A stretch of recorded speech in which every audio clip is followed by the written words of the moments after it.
I was thrilled to hear that Sarah McBride got elected into the congressional seat for Delaware. She is the first openly transgender woman to be elected into Congress. And then I heard today that there is a bill being proposed that on congressional property, people can only use the bathroom and locker rooms based on their biological sex. This coming up after Sarah McBride has been elected into Congress. And I realize this is not the first. There have been an increase in bathroom bills coming up all over the place, including Odessa, Texas. But what I recognize about these laws being brought up now is how they differ from 2015, 2016 when they came about then. When they came about then, they didn't have the support that they do now. They didn't have the same amount of fear that they do now. And so as I look at like what has changed, one thing has changed is the language when discussing it.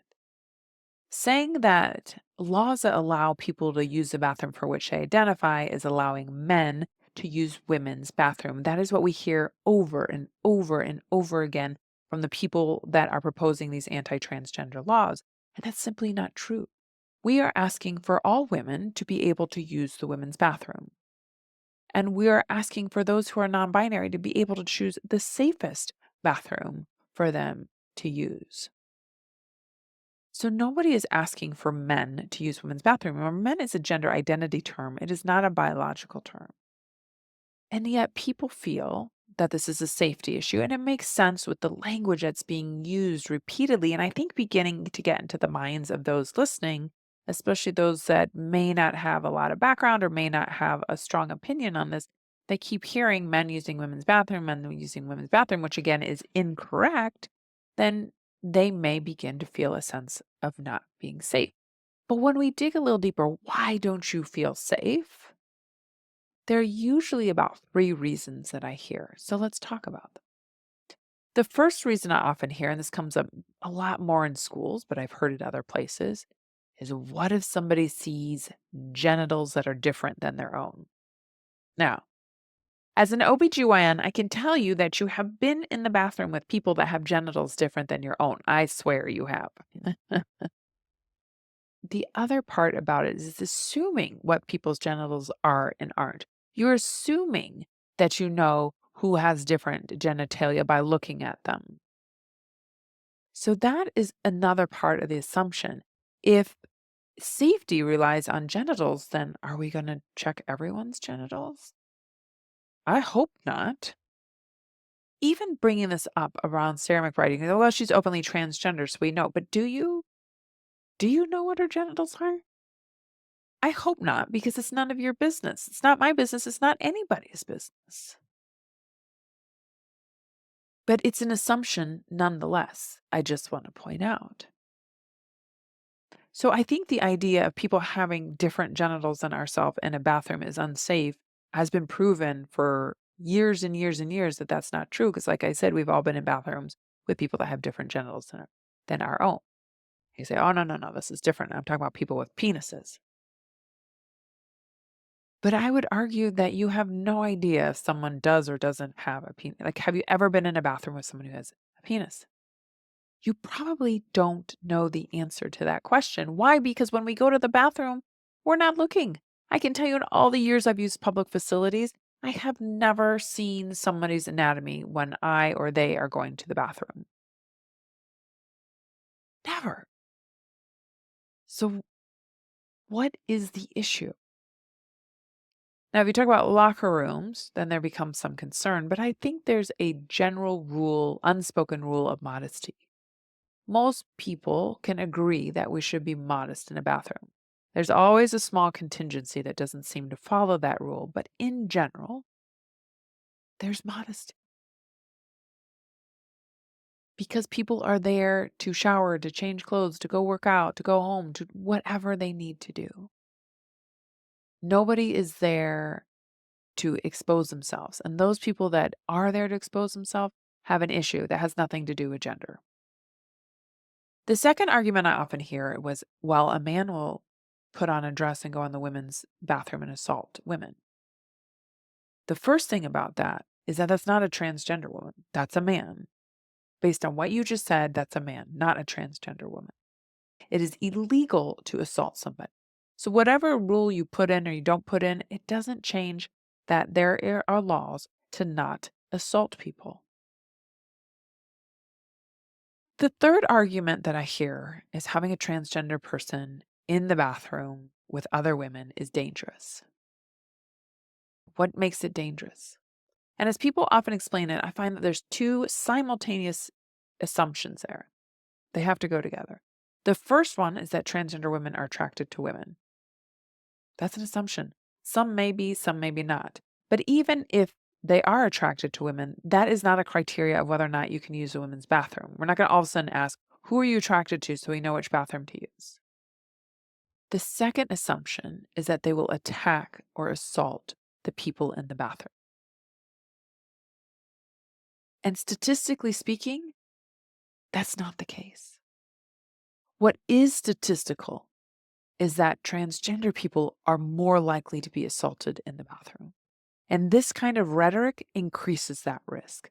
This kind of rhetoric not only increases the risk of transgender people being attacked in the bathroom, it increases the risk of anyone that does not abide by society's standard of gender expression for the gender for which they identify. Meaning, a woman that has a more masculine appearance is at risk of being assaulted.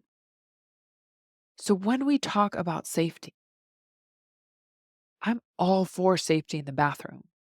But safety doesn't have to do with gender. Safety has to do with the person that's going to assault you, whoever they may be, whatever reason they may assault you. But nothing has changed. That is illegal to assault somebody, period.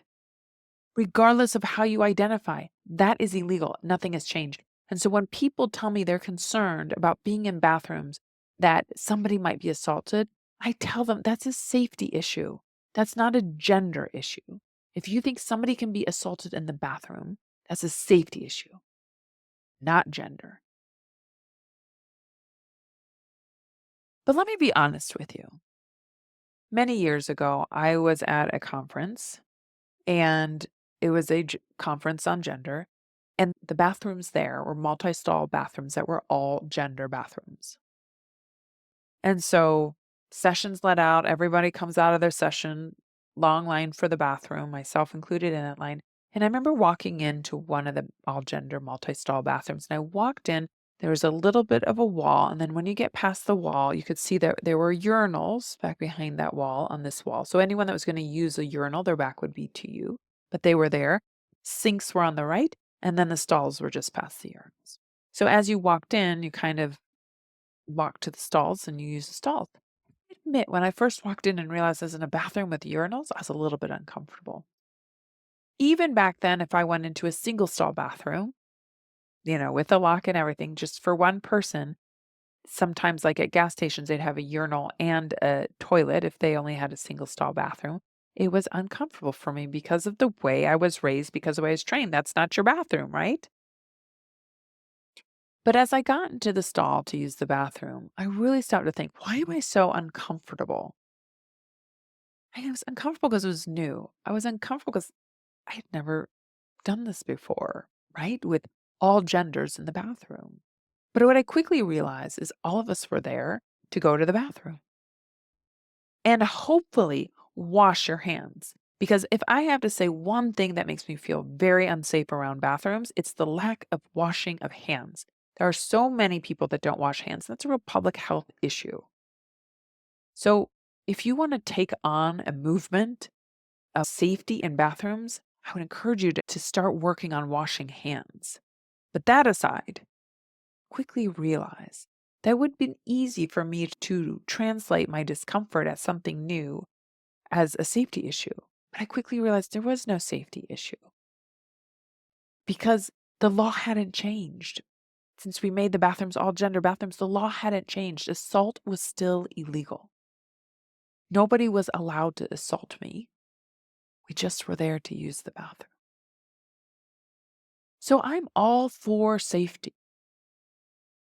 But I think the safest thing is for us to support people using the bathrooms for which they identify. Because statistically speaking, that has proven to be the safest thing. We are not proposing to change any laws that make assault illegal. That is illegal no matter what. But the safest thing is to allow people to use the bathrooms for which they identify, not to other people in gender neutral bathrooms. I think gender neutral bathrooms are a great idea, or all gender bathrooms are a great idea. If somebody feels safer using an all gender bathroom, whether single stall or multi stall, great. But I don't think anybody should be made to use those bathrooms. I think people should be allowed to use the bathrooms for which they identify that is safest for everyone, physically, mentally. I don't think we want to start policing each other's bodies, because what will that entail? I know many people think I can tell. I can tell what somebody's anatomy is, but I can tell you, no, you can't. It's an assumption unless you look at it.